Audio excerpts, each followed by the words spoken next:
बेगुनाह फिलिस्तीनियों को कत्ल कर चुका है। कितने पूरी दुनिया में ऐसे हराम के पिल्ले हैं जो नेतन्याहू को सिर्फ इसलिए सपोर्ट कर रहे हैं क्योंकि वो मुसलमानों का नरसंहार कर रहा है।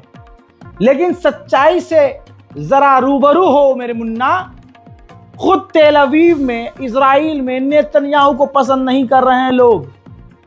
उनका मानना है कि ये इजराइल का फेलियर है कि आज पूरी दुनिया में हम बदनाम हुए। नेतन्याहू एक वाहिद ऐसा शख्स है जिसने हमारे मुल्क को खतरे में डाला और जंग में ढकेल दिया। ये तस्वीर देखिए, लाखों लोग सड़कों पर हैं।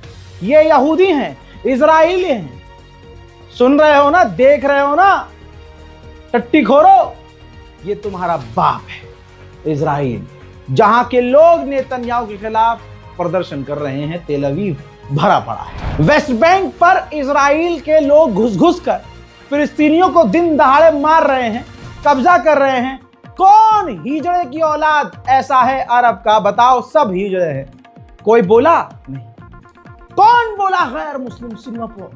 सिंगापुर ने 4 सेटलर्स पर बैन लगा दिया है कि ये वेस्ट बैंक में नरसंहार कर रहे हैं, उत्पात मचा रहे हैं, खतरा पैदा कर रहे हैं वहां के जनजीवन के लिए। उधर नेतन्याहू ने कहा कि हम तो तुर्की के साथ रहना चाहते हैं, टकराव नहीं चाहते। लेकिन तुर्की सीरिया के अंदर घुस रहा था और हमारे बॉर्डर तक आने की कोशिश कर रहा था। हमने तुर्की के करीब वाले इलाके सीरिया के टी एरिया पर बमबारी कर डाली और ऐसी बमबारी कर डाली कि वहां पर तुर्की अब नहीं पहुंच सकता। तो इजराइल के सैनिकों ने जो गुनाह किए हैं अब उन पर भारी पड़ रहे हैं। नफरत का सामना हो रहा है। हजरत, इजराइल के सैनिक इतने घबरा गए हैं कि अब वो सोशल मीडिया पर अपना चेहरा पोस्ट करने से डर रहे हैं और दूसरों को भी मना कर रहे हैं कि आप हमारी परमिशन के बिना हमारी तस्वीर सोशल मीडिया पर नहीं डाल सकते। कहीं छेद दिए गए, फिर मतलब कहीं भी घूमने फिरने गए, पहचान लिया किसी ने, छेद दिया, फिर क्या होगा?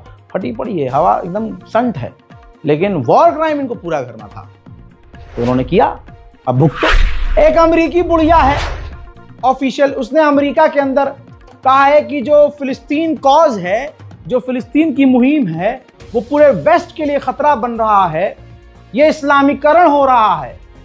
यह ऐसा ही बयान है जैसे यह भारत में नरसिंहालंड सरस्वती जैसे लोग उल्टे सीधे बयान दे देते हैं।